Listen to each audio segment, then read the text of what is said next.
Injil Kudus daripada Tuhan kita Yesus Kristus menurut Injil Matius pasal 24 ayat 1 hingga 14.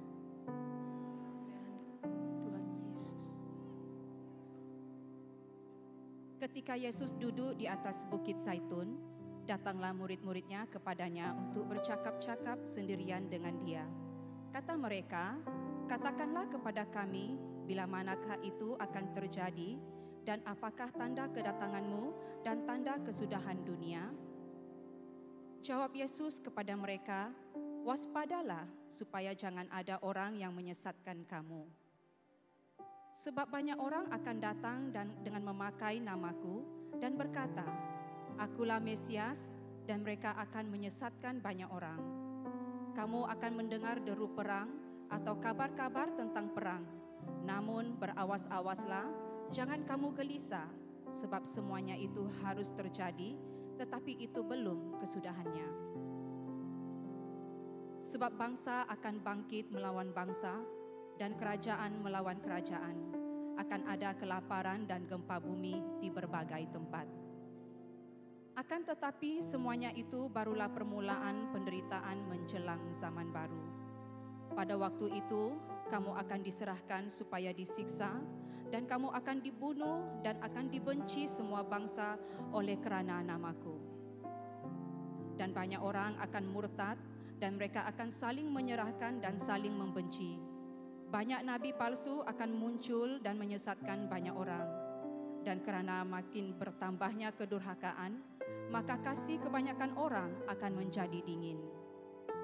Tetapi orang yang bertahan sampai kesudahannya akan selamat. Dan Injil Kerajaan ini akan diberitakan di seluruh dunia menjadi kesaksian bagi semua bangsa. Sesudah itu barulah tiba kesudahannya. Terpujilah, demikianlah Injil Kristus. Terpujilah Tuhan Yesus. Amin. Shalom jemaat Tuhan. Shalom. Shalom, selamat beribadah. Silakan duduk. Oke, jadi ya seperti di dalam siri khotbah kita, ya kita menelusuri dalam siri Injil Matius, dan kita sudah masuk ke dalam satu pasal, di dalam pasal yang ke-24. Dan hari ini ya kalau kita lihat di dalam kehidupan kita, di dalam tahun-tahun kebelakangan ini, kita dapat menyaksikan ada banyak kisah, peristiwa ataupun keadaan yang sangat mencabar di dalam hidup kita, ataupun sesuatu yang tidak pernah timbul di dalam pikiran kita. Ya, bagaimana seperti mana pandemik yang berlaku di dalam hidup kita, kita tidak pernah menjangkakan ada sesuatu yang boleh terjadi yang memberi kesan secara sedunia, secara global. Bencana alam tidak putus-putus terjadi di dalam dunia hari ini. Tiba-tiba ada kebakaran yang dahsyat, ada banjir yang tidak pernah terjadi, tidak pernah banjir dan menjadi banjir. Dan ada banyak gempa bumi yang dahsyat. Apalagi kalau hari ini kita lihat ada banyak ketegangan-tegangan di dalam negara, setiap negara. Ada banyak peperangan, Rusia, Ukraina, India, Pakistan. Yang terbaru sekarang adalah tentang Iran dan juga Israel. Ada banyak pergolakan terjadi. Bagaimana dengan dalam dunia yang sangat canggih hari ini, internet yang kita dapat, ada banyak informasi-informasi. Ya hanya berada di ujung jari kita. Tetapi kebanyakan informasi-informasi itu boleh memanipulasi kita. Ada banyak kabar-kabar yang boleh menakutkan kita, membuatkan hati kita bimbang. Ada banyak kabar-kabar palsu yang tersebar. Ada banyak penipuan-penipuan terjadi di dalam hidup kita sehingga hari ini. Karena itu semua berbicara tentang akhir zaman. Ya. Ianya berbicara tentang akhir zaman. Namun bila kita bertanya mengapa gereja tidak selalu ya membicarakan tentang isu-isu ini di dalam gereja. Kenapa ianya jarang dikhotbahkan? Ya, mungkin ada yang takut untuk mendengar, janganlah gereja ya untuk berbicara tentang akhir zaman. Nanti kami jadi takut, kami bimbang, takut hidup ya. Nanti tidur tidak tahu bagaimana esok. Tetapi bila kita kembali kepada fokus kita, kepada kebenaran firman Tuhan, ya, di dalam Matius 24 ini, nah Yesus secara jelas berbicara mengenai akhir zaman.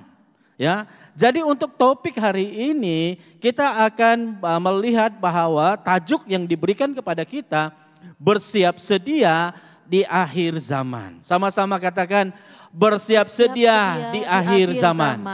Bersiap sedia di akhir zaman. Sama-samalah, kamu pun macam malas ya. Oke, sekali lagi, bersiap sedia di akhir zaman. Bersiap sedia di akhir zaman. Macam kamu takut mau sebut akhir zaman ini, ya. Mungkin kamu bilang palis-palis, coy Cinanya ya. Tetapi ya, kenapa hari ini kita harus bersama-sama bersiap sedia di akhir zaman? Kalau saya tanya, siapa sini sudah bersiap sedia? Ya, di akhir zaman ini ada kamu sudah sedia? Tidak ada yang berani angkat tangan. Ya, atau Reverend belum suruh lagi, belum kira betul-betul ya. Nah, jadi ya di dalam kehidupan kita, Yesus sendiri secara jelas memberikan detail, ya, memberikan bukan suatu orang kata bayang-bayangan, tidak, secara terang.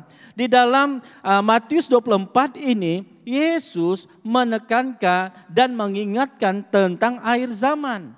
Jadi di dalam kebenaran firman Tuhan ini, kita harus sama-sama belajar, memahami, mulai menilai, melihat kehidupan kita. Adakah benar hari ini adalah kita harus mulai bersedia tentang akhir zaman yang akan kita jalani di dalam hidup kita.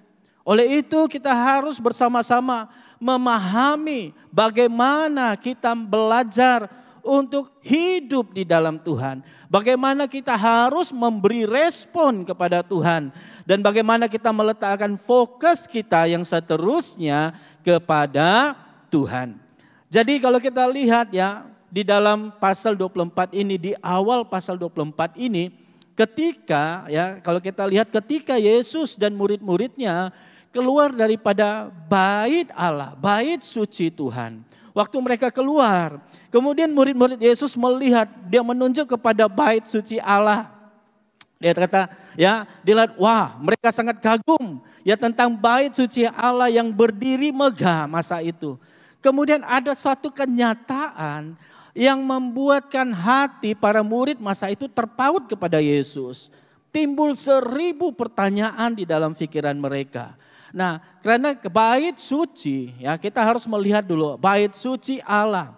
Ya, menurut sejarah ya di dalam Alkitab, bait suci ini adalah bait yang dibina oleh Salomo, ya anak Daud.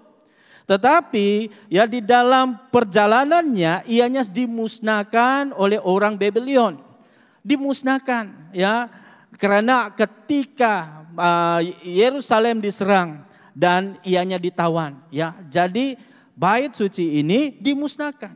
Nah, setelah itu, ya, ianya dibina semula oleh Raja Herodes, ya, pemerintah pada masa itu. Jadi Raja Herodes, walaupun dia bukan orang Yahudi masa itu, dia bangunkan, ya, dia bangunkan kembali bait Allah karena dia mempunyai satu tujuan, ya, macam hari ini kalau kita lihat makin dekat dengan pilihan raya. Makin banyak yang dibangun kan, makin banyak yang dikasih cantik. Karena apa? Karena dia ingin ya menarik perhatian ya secara politik lah. Ya demikian. Dia bangun bait suci Allah. Ya karena masa itu membangun bait suci Allah itu tidak mudah. Ya kalau menurut rekodnya di sini ya Raja Herodes memerlukan selama 46 tahun. Nah, 46 tahun. Adakah di sini boleh setia membangun rumah Allah ini selama 46 tahun?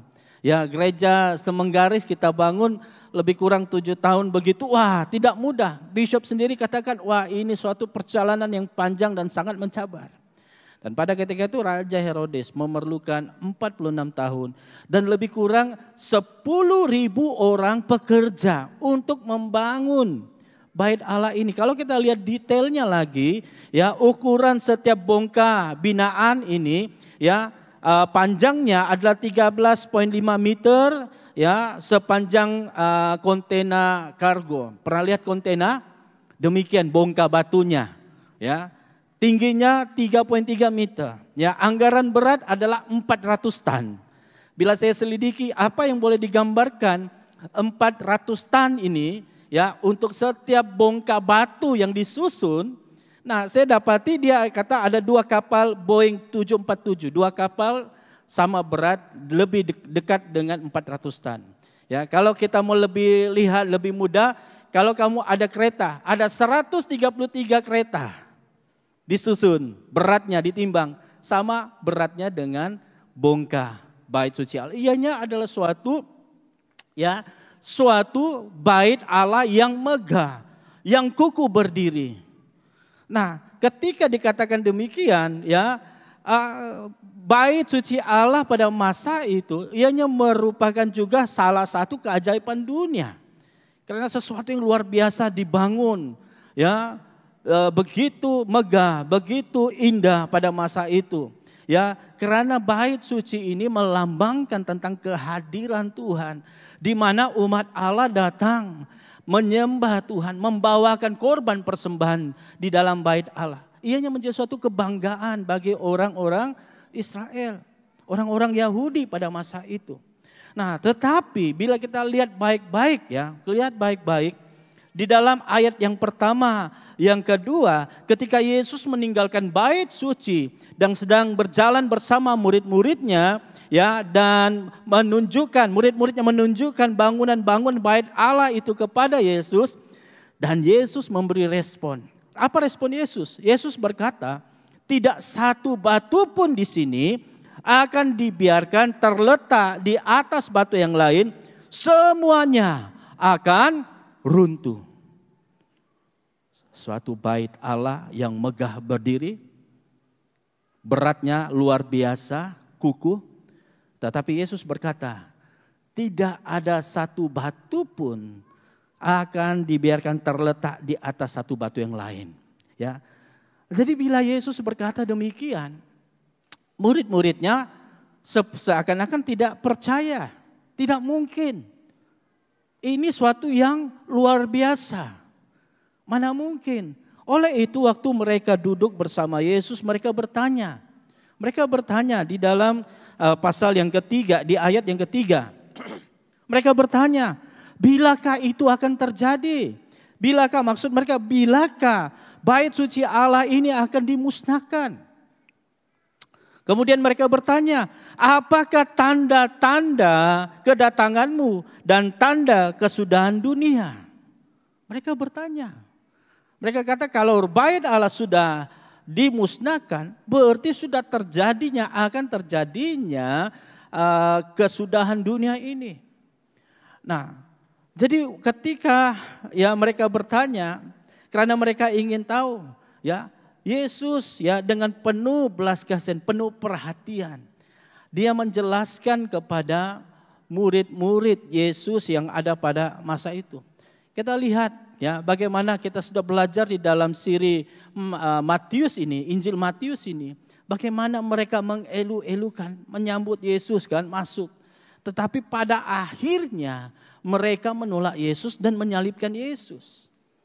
Nah, bila kita kembali ya, ketika mereka mulai menolak Yesus, ada satu tragedi yang terjadi pada tahun 70 Masehi. Pada tahun 70 Masehi, tentara Rom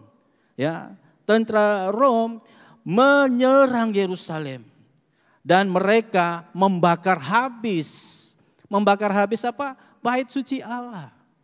Nah, tetapi di dalam bait suci Allah yang dibina indah, ya, mereka ya waktu dibina, ya mereka menggunakan banyak emas, ya, banyak barang-barang berharga, ya, berlian juga semua digunakan untuk membangun bait suci Tuhan ini. Nah, apabila dibakar, ya, apabila bait suci dibakar ini, emas itu menjadi cair, ya, masuk di serpian-serpian batu bait suci Allah ini. Jadi apa yang dibuat setelah habis dibakar? Nah, jadi tentara-tentara Roma ini apabila sudah sejuk, sudah kembali, mereka ya memusnahkan bait suci Allah ini, betul-betul tidak ada batu yang tinggal. Karena mereka harus mencari emas yang ada di setiap tepi-tepi ya bait suci Allah itu. Itu yang terjadi. Sehingga terjadilah seperti mana yang telah dinubuatkan oleh Yesus pada ketika itu. Bahwa tidak ada suatu batu pun yang akan tinggal. Jadi bila kita kembali melihat bahwa apa yang pernah dinubuatkan Yesus 70 tahun kemudian, 70 tahun Masihi, bahwa ianya telah digenapi. Telah terjadi. Selama ini mereka tidak pernah terbayangkan, terfikirkan bahwa bait suci Allah akan dimusnahkan. Bahwa setiap bongkah batu yang begitu berat, yang begitu besar juga musnah. Sehingga tidak ada suatu batu pun yang tinggal. Jadi itulah yang terjadi. Bahwa nubuatan apa yang Yesus katakan itu telah digenapi. Maka kita kembali kepada soalan yang kedua yang murid-murid Yesus juga bertanya. Apakah yang mereka bertanya? Mereka bertanya, bilakah kedatanganmu?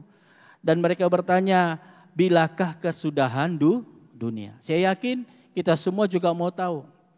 Kalau boleh kita mau ada tariknya, bila itu ya kesudahan dunia, akhir zaman itu bila akan terjadi. Kita mau tariknya, kita mau save di handphone kita. Akhir zamannya bila, ya, supaya nanti sebelum terjadi akhir zaman kita bertobat cepat-cepat. Ya. Tetapi bukan itu tujuannya. Ya, karena itulah kenapa firman Tuhan ini Yesus mengajarkan kepada kita, dia menyatakan tentang akhir zaman. Karena apa? Karena dia mengasihi kita. Dia mengasihi kita, dia memberitahu kepada kita lebih awal sewaktu dia masih berada di dunia, supaya setiap kita boleh bersiap sedia. Sama-sama katakan bersiap sedia. Bersiap sedia bukannya kita berdiri siap sedia mau lari. Tetapi bersiap sedia di sini merujuk kepada bagaimana kita harus menjadi kuat.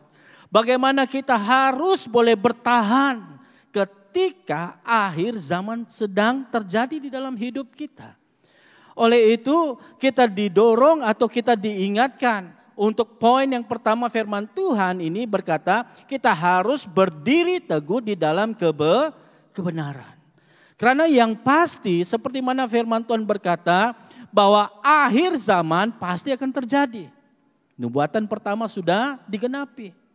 Dan akhir zaman juga pasti akan tiba.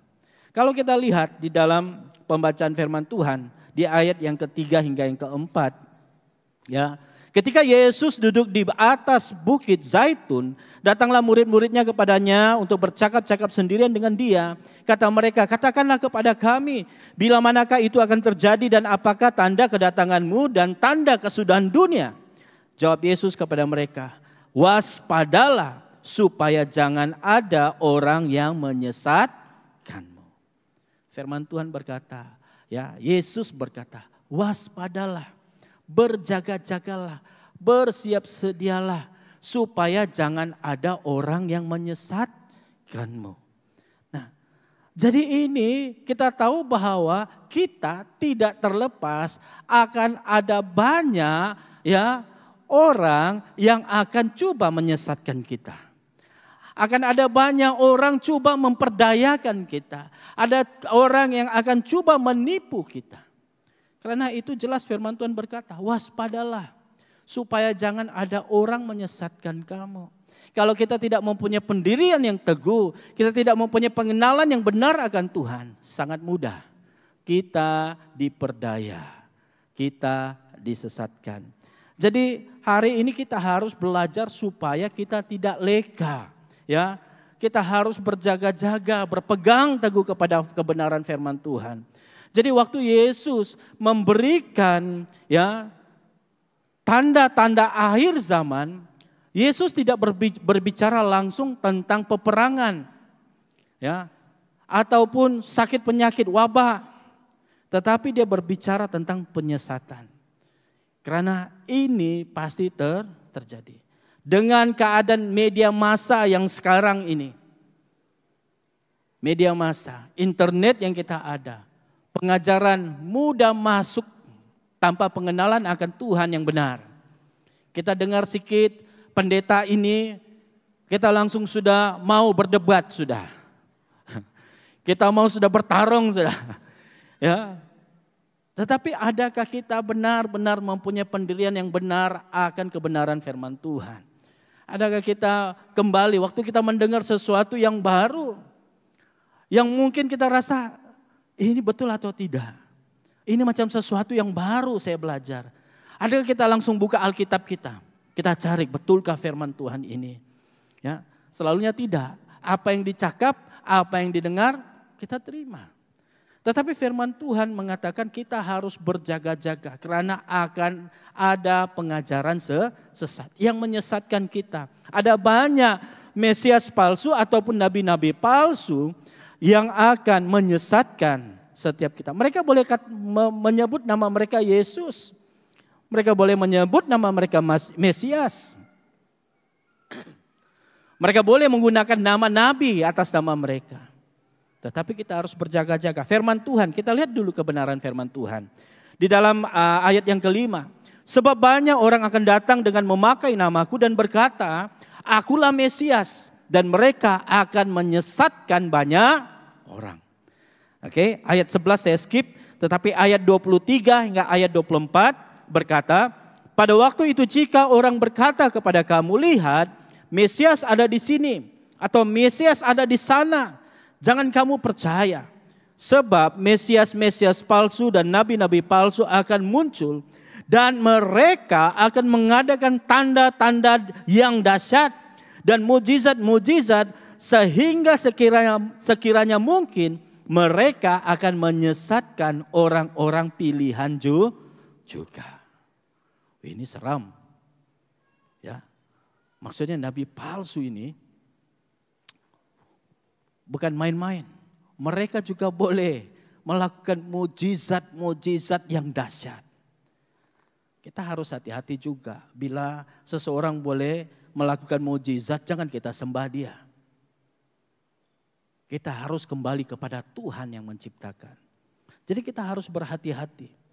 Karena di sini akan ada, ya firman Tuhan berkata akan ada, mereka akan menyesatkan orang-orang pilihan juga. Wah, bila sebut orang-orang pilihan, istilah pilihan ini adalah boleh dikatakan bahwa orang yang benar-benar, yang di mana mereka hidup, ya mereka hidup di dalam kebenaran. Namun mereka juga terpedaya. Wah, ini bukan main-main. Jika kita tidak mempunyai pendirian yang benar, kita harus hati-hati. Bila kita dengar ada Mesias di sana, wah kita langsung pergi di sana, pindah gereja. Tidak. Tetapi firman Tuhan memberi amaran kepada kita, kita harus hati-hati. Dalam dunia hari ini ada banyak pengajaran-pengajaran atas nama gereja. Tetapi kita harus hati-hati tentang doktrin ataupun teologi yang diajarkan. Ya, ada teologi kemakmuran yang berbicara tentang berkat, semua tentang berkat. Ya, orang-orang yang diberkati itulah orang pilihan Tuhan. Bagaimana orang yang hidup menderita di dalam kesusahan. Ya, tetapi itu ada diajarkan. Ya, ada lagi tentang Kristen progresif, ini yang terbaru kebelakangan ini. Asal saja kamu buat baik, tidak semestinya percaya Yesus, Tuhan tetap berbelas kasihan, pasti memberikan keselamatan kepadamu. Ada yang mengajar demikian. Ya, asal saja saya buat baik, amal baik, cukup. Tetapi Yesus berkata, akulah jalan kebenaran. Tidak ada seorang pun boleh datang kepada Bapa kalau tidak melalui aku. Yesus sendiri berkata. Jadi kita harus hati-hati. Kita harus mempunyai pendirian yang teguh di dalam Tuhan. Supaya kita boleh menilai baik-baik. Kita tidak mudah ditipu, diperdaya. Kita harus hati-hati. Doktrin Tritunggal, ada yang menolak tentang keilahian Yesus. Ya, setiap kali kalau ada orang berjumpa dengan saya ketika saya tahu mereka akan keluar belajar, saya harus berkata-kata hati-hati di mana gereja kamu beribadah. Mungkin kamu waktu ke sana kamu harus mulai mendengar baik-baik. adakah gereja ini percaya kepada Tritunggal? Kadang ada yang tidak percaya. Jadi kita harus hati-hati. Jangan karena namanya gereja kita ikut sesuka hati kita. Tetapi kita harus hati-hati. Karena kita mudah ya terpedaya. Konflik. Yang kedua ya firman Tuhan berkata akan terjadinya konflik. Ada banyak peperangan dan kabar-kabar tentang peperangan. Kalau kita baca di dalam ayat 6 hingga 7 berkata, kamu akan mendengar deru perang atau kabar-kabar tentang perang. Namun berawas-awaslah, jangan kamu gelisah sebab semua itu harus terjadi, tetapi itu belum kesudahannya. Sebab bangsa akan bangkit melawan bangsa dan kerajaan melawan kerajaan. Akan ada kelaparan dan gempa bumi di berbagai tempat. Jadi firman Tuhan ini berkata bahwa ya Yesus sudah memberi peringatan bahwa kamu akan mendengar deru perang dan kabar-kabar tentang perang. Hari ini adakah dunia tidak berperang, aman damai? Tidak. Semakin banyak negara angkat senjatanya. Semakin banyak negara mempersiapkan senjatanya untuk bersiap sedia untuk berperang. Ada banyak kabar-kabar. Hari ini, saya tidak berkata tahun lalu ataupun ya 50 tahun yang lalu. Tetapi hari ini ada banyak peperangan. Dan saya tahu kamu sangat tahu. Kalau boleh kamu tidak mau baca berita karena buat kamu takut akan dunia ini. Tetapi realitinya seperti yang Yesus katakan. Ada banyak peperangan, kabar-kabar tentang peperangan. Itulah yang terjadi di dalam dunia hari ini. Bencana. Ya, firman Tuhan berkata tadi akan ada kelaparan dan gempa bumi di berbagai tempat. Ini kita tidak dapat nafikan. Ya, di padang pasir pun boleh terjadinya banjir. Luar biasa. Banyak tempat-tempat yang tidak pernah banjir terjadi banjir hari ini. Ada banyak bencana alam terjadi. Kelaparan ya, bila saya search ya, kelaparan hari ini masih berlaku. Mungkin hari ini kita di Tawau, kita syok, makanan di Tawau masih murah, masih enak, masih banyak pilihan. Tetapi hingga hari ini dunia semakin maju. Tetapi kelaparan bukan semakin membaik, semakin ramai yang dalam kelaparan. Ada 25.000 orang mati kelaparan di abad ke-21 ini. Ya, kalau saya ada sini, Kongo 5,4 juta, Sudan 200 juta, Somalia 255 juta. Penyakit, ya, kalau penyakit HIV 35 juta. Kematian. COVID tidak perlu kira. Tetapi demikian dunia hari ini. Sama seperti Yesus katakan. Akan ada kelaparan. Akan ada bencana yang besar terjadi. Kalau kita pikirkan bahwa itu yang terjadi dahsyat, akan lebih dahsyat lagi. Karena itulah disebut akhir zaman. Penganiayaan.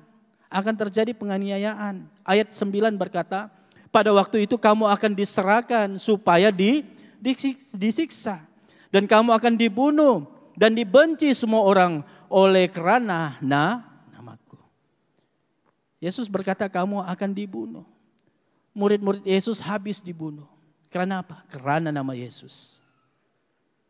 Mungkin kita hari ini kita senang. Syok duduk tempat ibadah. Kita tidak perlu lari karena iman kita hari ini. Tetapi di dalam dunia hari ini. Banyak orang mati karena Yesus. Ya, Open Doors World Watch List 2024. Bila kita lihat. Ada 4.998 orang Kristen dibunuh karena iman. Ya, dikatakan bahwa 13 orang mati setiap hari karena imannya. Tahu kita masih enak, kita tidak rasa. Tetapi di dalam dunia 13 orang setiap hari mati karena imannya kepada Yesus. Karena nama Yesus. Ya. Kemudian firman Tuhan juga berkata akan terjadi kemurtadan ataupun orang murtad semakin berluasa. Orang semakin berpaling daripada imannya. Meninggalkan imannya. melupakan imannya kepada Yesus. Bahkan dikatakan membenci satu sama lain. Ya, kasih sayang kebanyakan orang sudah menjadi apa? Dingin. Kita sudah tidak mengasihi satu sama lain. Bukan orang yang tidak mengenal Tuhan, tetapi sesama yang percaya kepada Yesus. Nah, firman Yesus berkata ya di dalam ayat 10 hingga ayat ke-12 ya, dia berkata, dan banyak orang akan murtad dan mereka akan saling menyerahkan dan saling membenci. Banyak nabi palsu akan muncul dan menyesatkan banyak orang. Dan karena makin bertambahnya kedurhakaan, maka kasih kebanyakan orang akan menjadi dingin. Dunia hari ini. Kalau kita lihat hari ini, ada enggak semakin ramai orang yang meninggalkan imannya kepada Tuhan. Ada orang muda berpaling, biarlah saya masuk ini. Ya enggak apa-apa, sama juga Tuhan juga yang kita sembah bukan yang lain. Tetapi kita sudah berpaling kepada Dia yang kita percaya. Karena tekanan dunia ini, ya, karena kita takut ditolak, karena seakan-akan kita tidak ada pilihan yang lain, kita meninggalkan iman. Apalagi tentang pengenalan kita tentang Tuhan. Kita tidak mengenal Tuhan kita. Sehingga kita mudah diperdaya, pindah, tukar saja. Tidak apa-apa. Tetapi itulah yang dikatakan oleh Yesus. Akan terjadinya, bertambahnya kedurhakaan.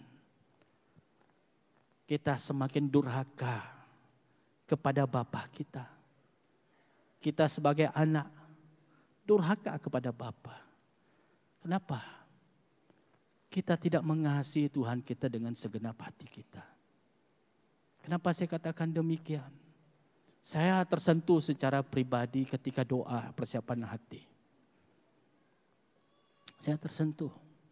Kita berdoa untuk jemaat kita. Ada ramai jemaat kita yang tidak meletakkan jamnya untuk Tuhan dengan baik.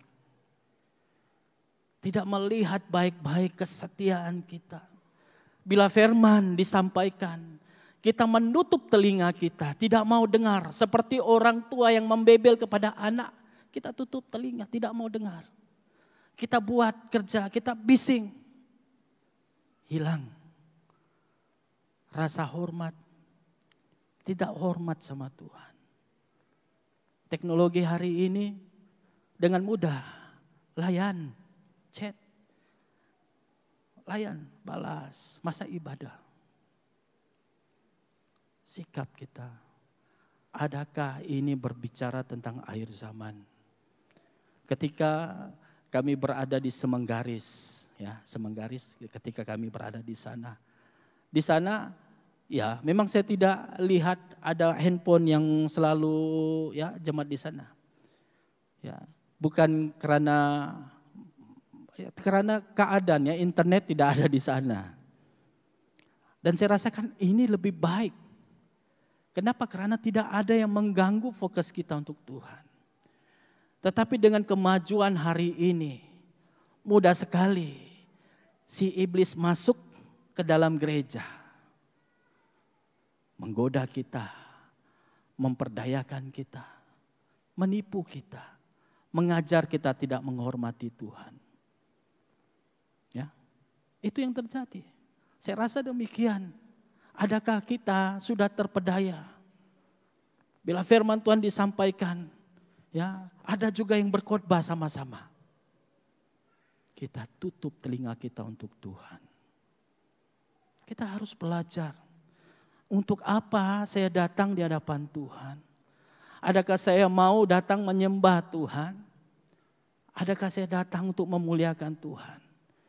Karena seminggu sekali saya dapat datang, hanya 1,5 jam saya dapat duduk menikmati hadirat Tuhan. Tetapi kita menjadi anak yang durhaka. Kita tidak mau mendengar untuk Tuhan. Walaupun sebentar. Kita cepat memberi 1000 alasan. Bila ditanya kita boleh bagi apa saja alasan. Tetapi kita lupa bahwa kita sedang diperdaya. Sedang ditipu, ya, sedang terikut-ikut dengan dunia di luar. Dan kita mau samakan dengan ibadah kita di hadapan Tuhan. Itulah yang dikatakan tentang akhir zaman. Karena hidup kita ya, tidak berdasar dengan benar dan teguh di hadapan Tuhan. Itulah Yesus memberikan peringatan ini, tanda-tanda ini, 5 tanda ini untuk mengingatkan kita orang-orang percaya. Firman Tuhan ini ketika diberikan bukan kepada orang yang tidak percaya, tetapi kepada orang yang percaya. Siapa pada ketika itu? Kepada murid-murid Yesus. Dikabarkan, waspadalah, bersiaplah. Jadi bila kita nyatakan ini bukan mau menakut-nakutkan jemaat. Ya, bukan. Kita harus ingat bahwa kita jangan takut, panik. Tetapi Tuhan mau kita bersiap sedia. Tuhan mau supaya kita bertekun dalam iman kita. Tuhan mau supaya kita tidak sia-siakan masa yang kita ada. Orang lain susah untuk beribadah, kita masih selesa. Nikmati dengan Tuhan. Hargai. Sediakan waktu untuk Tuhan setiap minggu. Orang lain tidak semudah, tidak seselesa dengan kita. Tetapi kita tidak menghargai. Maka Tuhan harus ingatkan kita setiap masa. Berjaga-jaga, berwaspada. Bertekunlah di dalam Tuhan. Ya, Yesus berkata di ayat yang keempat tadi bahwa waspadalah. Supaya jangan ada orang menyesatkan kamu. Jangan ada sesuatu yang mulai memperdayakan kamu. Mulai membawa hatimu menjauh daripada Tuhan. Ayat ke-13 berkata, tetapi orang yang akan bertahan sampai pada kesudahannya akan selamat. Janji Tuhan. Jika kita bertahan sampai kesudahannya, kita akan memperoleh keselamatan yang Tuhan janjikan kepada kita. Firman Tuhan ini bukanlah untuk menakutkan kita, tetapi harus menjadi ingatan kepada kita bahwa akhir zaman ini sedang digenapi, pasti akan terjadi. Tetapi adakah kita berjaga-jaga? Adakah kita berwaspada? Oleh itu firman Tuhan ini diberikan oleh Yesus kepada kita. Supaya apa? Supaya menjaga kita semua. Ya, saya boleh ilustrasikan seperti rumah api. Rumah api ya, yang berada di dalam ya, berhampiran dengan luasnya laut, ada rumah api. Ada sinar cahaya yang memimpin setiap kapal supaya mereka tahu bahwa di mana ada rumah api, di sana menyatakan bahwa di sana tempat yang mungkin ada batu yang sangat tajam. Di sana juga mungkin sudah menyatakan bahwa airnya sudah semakin cetek. Jadi cahaya ini menerangi setiap kapal-kapal supaya mereka berhati-hati, berwaspada. Demikian Yesus mengasihi kita. Dia mengingatkan kita, jaga-jaga, hati-hati, berwaspada. Mari kita kembali letakkan harapan kita kepada Tuhan. Karena hari-harinya akan tiba. Akan tiba. Kalau kamu tanya kepada saya pun tidak tahu. Ya, bahkan Yesus sendiri berkata dia juga tidak tahu. Tetapi kita harus hidup bersiap sedia setiap hari. Sama-sama katakan hidup bersedia. Sekali lagi, hidup bersedia. Adakah kita bersedia hari ini? Kalau Yesus datang kedua kalinya.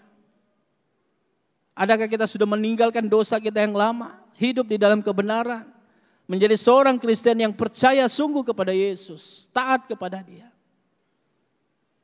Adapun kita masih di bawah arus dunia ini. Firman Tuhan berkata, sebab itu di ayat yang ke-44, hendaklah kamu juga siap sedia, karena anak manusia akan datang pada saat yang tidak kamu duga. Firman Tuhan berkata bahwa Yesus, anak manusia, akan datang kedua kalinya tanpa kita duga. Bila-bila sahaja. Bila-bila sahaja. Jadi oleh itu kalau kita dapat firman Tuhan ini, yang Yesus sudah katakan kepada kita, dia sendiri berkata ya bahwa anak manusia akan datang bila-bila sahaja. Bagaimana respon kita? Apa respon kita? Kalau kita sebenarnya melihat ya tentang kedatangan Yesus sebenarnya bukanlah sesuatu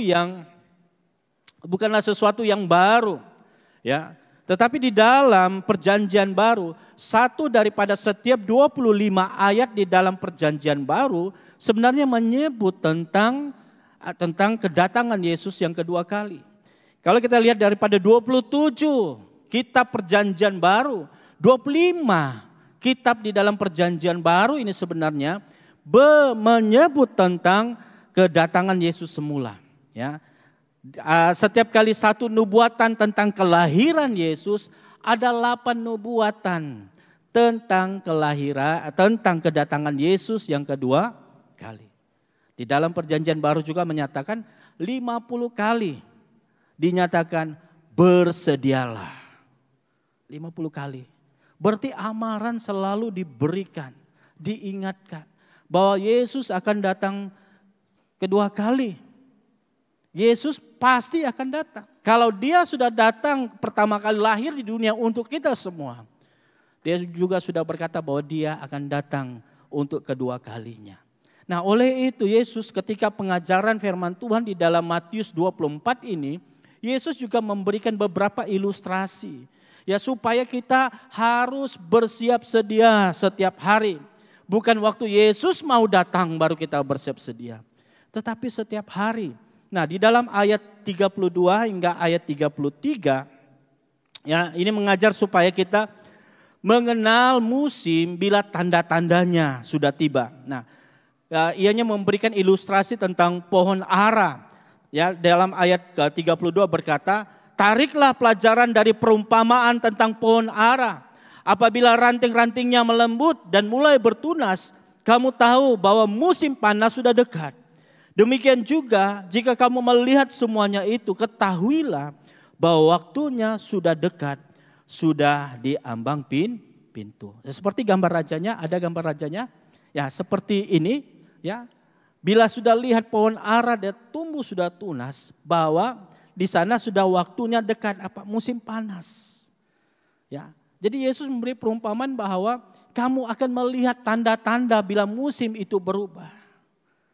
Akan ada tanda. Sudah Yesus senaraikan ada 5 tanda-tanda itu. Adakah yang sedang terjadi di dunia hari ini? Sedang terjadi. Jadi bagaimana respon kita? Adakah kita sudah bersiap sedia?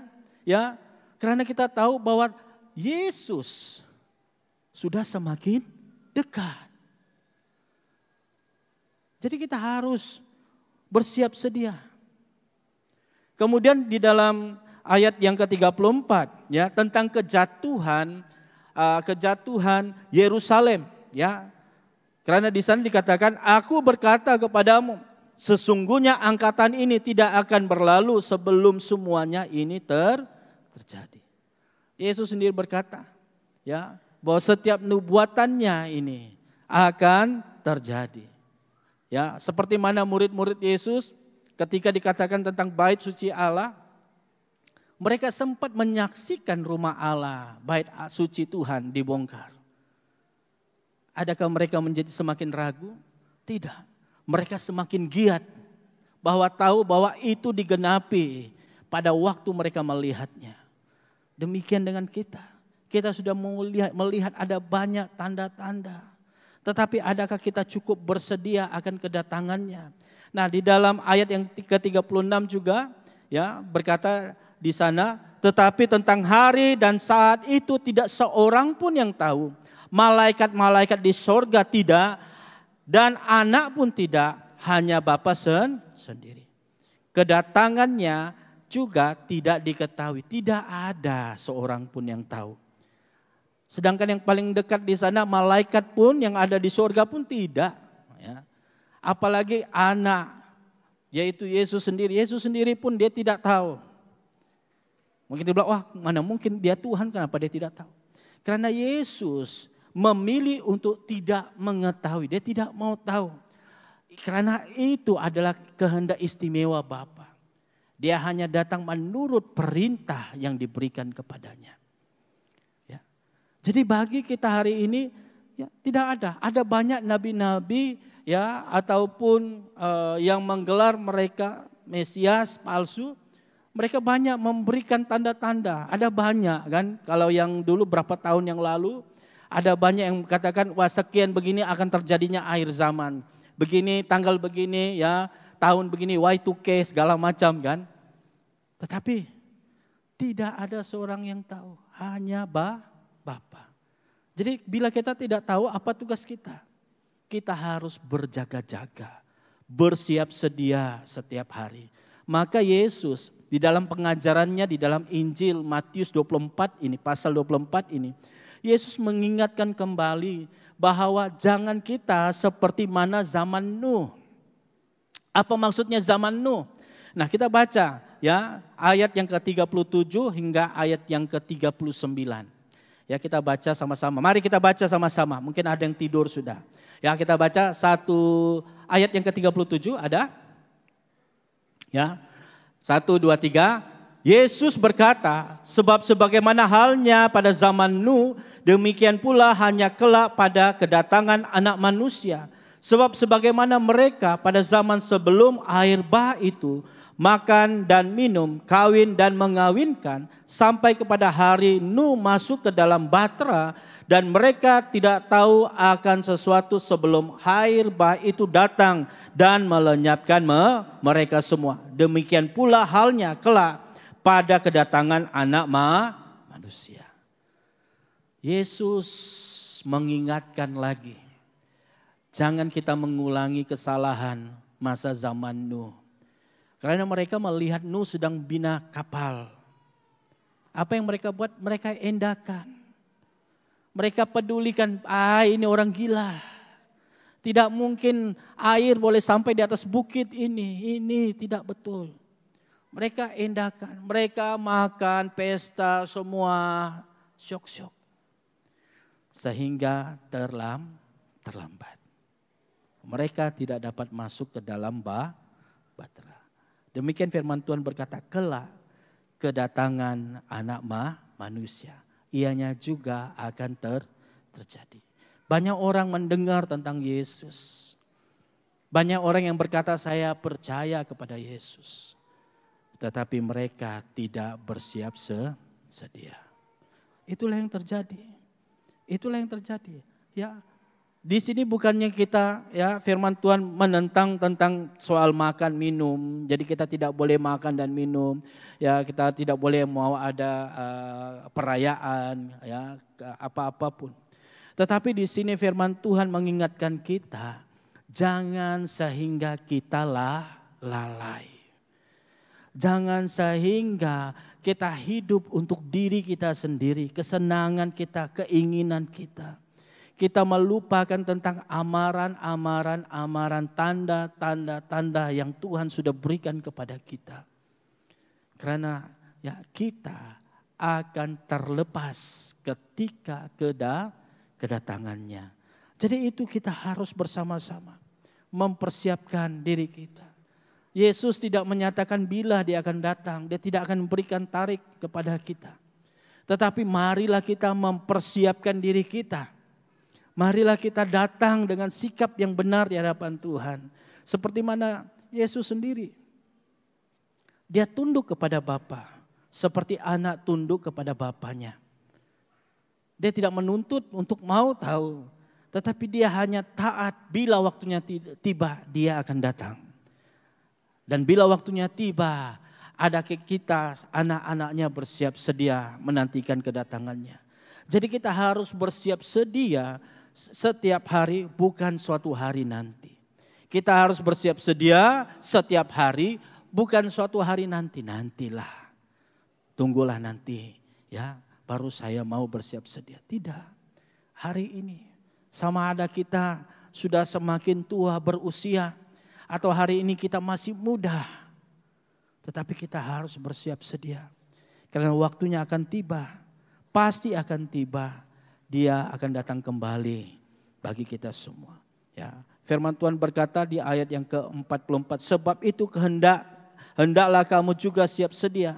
Karena anak manusia akan datang pada saat yang tidak terduga. Yesus mengajar.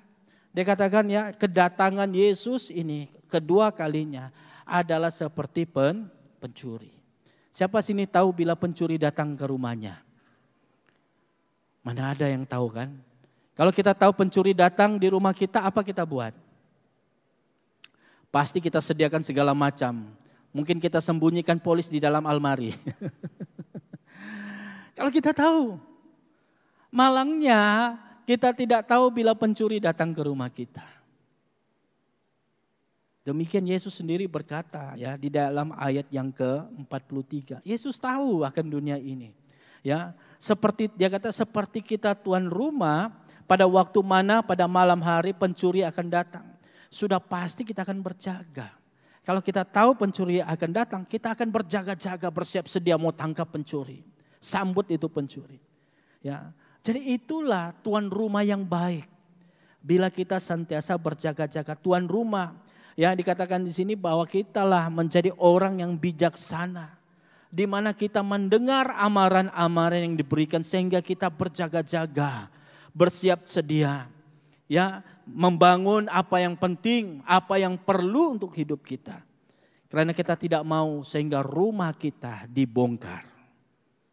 Karena itulah Yesus memberi peringatan kepada kita. Kita harus bersiap sedia. Yesus mendorong murid-muridnya supaya setiap hari berjaga-jaga, bersiap sedia. Bangun hidupmu, bangun pengetahuanmu, pengenalanmu akan Tuhan. Bangun hidupmu dekat dengan Tuhan. Sehingga kita semakin peka akan dunia ini. Sehingga kita tahu ya apa yang harus menjadi pendirian kita, hidup kita ketika kita berhadapan dengan dunia ini. Kalau kita lihat hari ini, apa yang Tuhan inginkan dalam hidup kita adalah kita harus kembali fokus kepada Injil Tuhan. Karena kita tahu bahwa kedatangan Yesus pasti. Ada banyak orang berdebat. Ya, berdebat kenapa mau? Tentukan kami lebih tahu bila Yesus datang, berdebat. Ya, kemudian berdebat ada banyak hal. Ya, tentang bagaimana ya sebenarnya dalam firman Tuhan ini juga berbicara tentang pengangkatan ya rapture juga berbicara, tetapi topik terlalu besar dan kita tidak bawakan untuk kita karena di dalam bahagian itu orang yang tetap setia berdiri di dalam kebenaran firman Tuhan akan terjadinya pengangkatan. Nah, tetapi di sini apa yang terpenting yang harus menjadi bahagian hidup kita. Bukannya kita bawa rasa takut di dalam hidup kita tentang datangnya akhir zaman. Atau kita coba berdebat tentang bila akhir zaman akan terjadi. Tetapi firman Tuhan menginginkan kita untuk fokus kepada pemberitaan Injil kepada dunia. Firman Tuhan berkata di dalam ayat yang ke-14 berkata di sana. Dan Injil kerajaan ini akan diberitakan di seluruh dunia dan menjadi kesaksian bagi semua bangsa. Sesudah itu barulah tiba kesudahannya. Ketika Injil sudah dikabarkan, maka datanglah kesudahannya. Tibalah sudah waktunya. Jadi Tuhan memanggil setiap kita untuk keluar memberitakan kebenaran firman Tuhan. Itulah menjadi tujuan panggilan kita semua hari ini. Kalau kita lihat di kiri kanan kita, dalam gedung, dalam gereja kita, dalam ruang ibadah ini, kita lihat ada banyak kursi-kursi yang kosong. Ada banyak lagi orang yang harus datang ke tempat ini. Dipanggil bersama. Kita dipanggil untuk bangun iman kita, keteguhan kita di dalam Tuhan. Ya, jangan kita teralih perhatian kita dengan taksub tentang tanda-tanda ya tentang masa depan dan sebagainya. Tetapi Tuhan mau fokus kita adalah untuk memberitakan kabar keselamatan kepada dunia. Karena kita tahu bahwa Yesus akan datang. Bahwa keselamatan harus diberitakan kepada seluruh dunia. Mari kita lihat, ada lagi ramai orang di dalam hidup kita, dalam keluarga kita. Perlukan Yesus. Mungkin di dalam rumahmu ada yang kita lihat anak kita sudah semakin jauh daripada Tuhan. Mari teguh, semakin berdoa sama Tuhan. Supaya mereka tidak semakin jauh. Bawa mereka, dorong mereka, jangan putus asa. Selagi ada kesempatan, mari kita datang kepada Tuhan. Tidak ada yang mustahil bagi Tuhan. Jadi kita harus sama-sama memberitakan keselamatan. Karena keselamatan bukan untuk kita, tetapi untuk seluruh umat manusia. Hari ini sebagai kesimpulan bagi kita di dalam ibadah, ya, kita harus bersama-sama. Panggilan akhir zaman untuk kita bersiap sedia bukan untuk membawa kita panik. Wah betul, apa yang sekarang terjadi itu memang nyata. Tetapi ianya panggilan untuk kita mempersiapkan diri kita. Bersiap, ya, bersiap sedia, membangun hidup kita. Panggilan kepada kita untuk tidak membuat spekulasi-spekulasi. Tetapi panggilan untuk kita semakin berdiri teguh di dalam iman kita. Kita teguh dalam keyakinan siapa Tuhan kita. Kita tidak mudah diombang-ambingkan oleh ajaran dunia ini. Melainkan kebenaran firman Tuhan. Kita tidak terpanggil untuk bersembunyi. Tetapi ianya adalah panggilan untuk kita bersinar. Membawa kabar keselamatan kepada dunia. Karena tidak lama lagi bahwa Yesus akan datang untuk kali kedua. Tetapi adakah kita keluar untuk memberitakan tentang Yesus kepada orang-orang yang memerlukan Yesus? Hari ini ya seperti mana tanda-tanda yang Yesus berikan. Janganlah membuatkan kita takut. Tetapi harus menguatkan iman kita. Memberikan kepastian tentang pengharapan bahwa Yesuslah yang memberikan kepada kita keyakinan, keselamatan ada di dalam Dia. Hari ini kita harus berdiri teguh. Bukan dengan kekuatan kita, tetapi karena firman Allah yang menjadi dasar hidup kita. Marilah kita bersama-sama bersedia. Bukan suatu hari nanti, tetapi untuk setiap hari. Kita mempersiapkan diri kita. Kita tidak menjadi lelah ketika kita mendekat kepada Tuhan. Ketika kita datang beribadah kepada Tuhan. Ketika kita merenungkan firman Tuhan. Ketika kita berdoa kepada Tuhan. Mari kita bersiap sedia. Tetapkan fokus kita. Kekacauan dunia ini. Keadaan dunia ini. Boleh menarik perhatian kita. Tetapi mari kita memandang kepada panggilan bahwa kita harus memberitakan Injil kepada dunia. Kita harus ingat bahwa kedatangan Yesus, Dia datang untuk menyelamatkan semua orang. Menyelamatkan semua orang yang percaya kepadanya untuk masuk ke dalam kehidupan yang kekal. Jika kita orang yang percaya, yakin kepada Yesus, adakah kita takut akan kedatangannya? Saya percaya kita tidak akan takut. Karena Dia membawa kita kepada hidup yang kekal. Yohanes 14 ayat 2 hingga 3 berkata, Yesus berkata kepada murid-muridnya pada masa itu. Dia berkata, di rumah Bapakku ada banyak tempat tinggal. Jika tidak demikian, tentu aku sudah memberitahukanmu. Aku pergi untuk menyediakan tempat bagimu. Dan apabila aku pergi dan telah menyediakan tempat bagimu, aku akan datang kembali dan membawa kamu bersamaku. Supaya di mana aku berada, kamu pun berada. Itu kerinduan Tuhan. Dia datang untuk membawa kita pulang ke rumah Bapa. Menjadi suatu kerinduan kita orang-orang yang percaya. Bangun hidup. Tuhan bukan jauh daripada kita.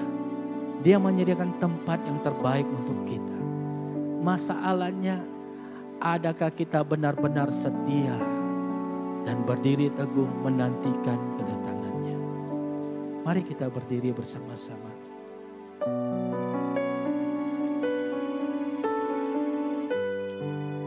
Mari, soalan ini kita harus tanyakan setiap kita hari ini.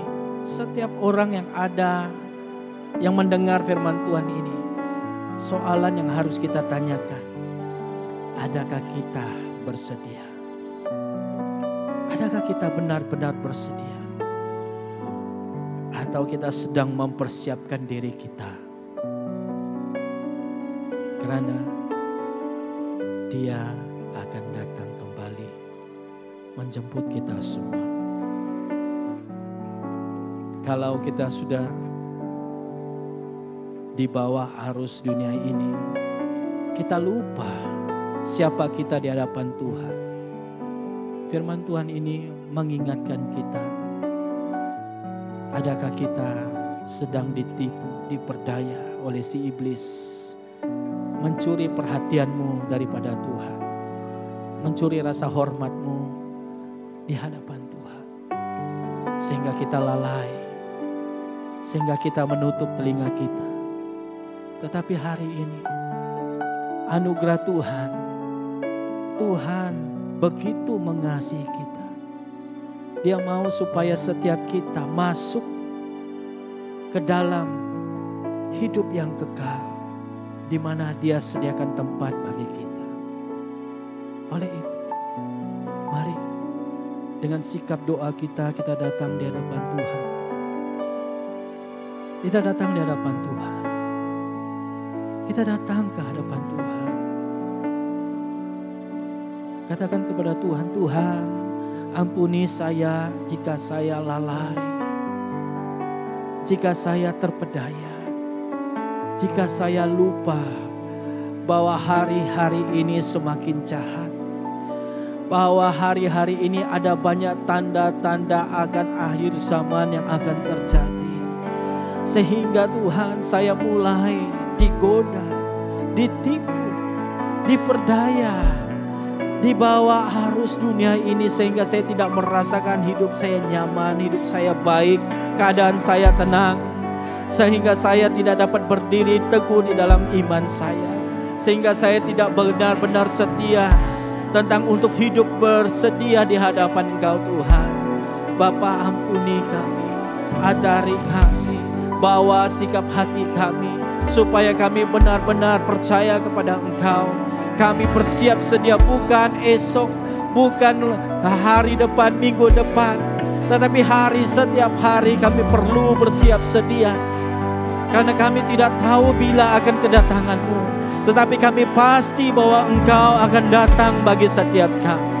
Tuhan, ajarkan, bawa hati kami, sikap kami, hidup kami di hadapan Engkau Tuhan, supaya kami tidak lupa, supaya kami tidak lalai.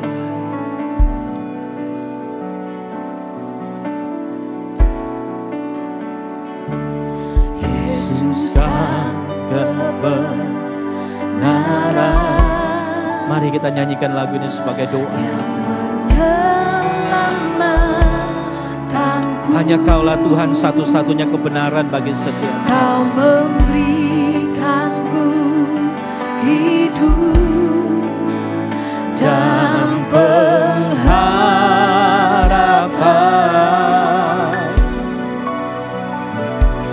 Ku ikut kehendakmu. Kami perlukan anugerah-Mu Tuhan.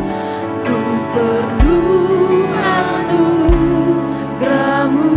Kami percaya akan janji-janji-Mu bagi setiap kami. Nyatakan janji-Mu kepadamu. Amin. Kalau ku hidup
Bapa, kami bersyukur untuk firman-Mu. Engkau mengingatkan kami bahwa dunia semakin jahat. Ampuni kami Tuhan, jika kami mulai terpedaya dengan dunia yang jahat ini, sehingga kami melupakan tentang amarah, peringatan untuk kami hidup di dalam kebenaran. Bawa kami Tuhan, supaya kami mempunyai dasar yang teguh di dalam kebenaran firman, agar kami tidak lalai, kami tidak lupa, kami tidak terpedaya, dan kami tidak ditipu oleh dunia ini. Sehingga sikap kami, sikap hati kami, sikap hidup kami mencerminkan kemuliaan Tuhan.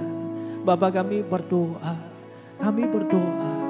Tuhan pimpinlah kami, ajarilah kami, bawalah kami Tuhan, untuk semakin dekat kepada Engkau, untuk tetap bersiap sedia menantikan Engkau yang akan datang di dalam hidup kami. Bapa, kami berdoa Tuhan, berikan kami hati untuk bersama-sama memberitakan kebenaran Injil-Mu bagi dunia ini.